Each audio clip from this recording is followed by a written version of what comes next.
Ito kami ngayon sa barbershop kasi gugupitan ang aking lalaki at mahaba ng kanyang buhok. So, andito na nga kami. Habang nag-aantay kami na may ginugupitan pa, so ito naman ang aking babae na anak ng bunsong pinakamakulit.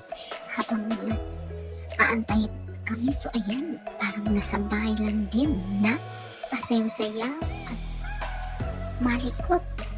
So, ito na nga. Sa wakas, ginugupitan na ang aking anak na lalaki. So, ito na. Habang ginugupitan, so ito naman ang aking bunsong babae ay sobrang kulit. So, ayan. Paupo-upo, baba, akyat. So, parang feeling na sa bahay lang. Ayan.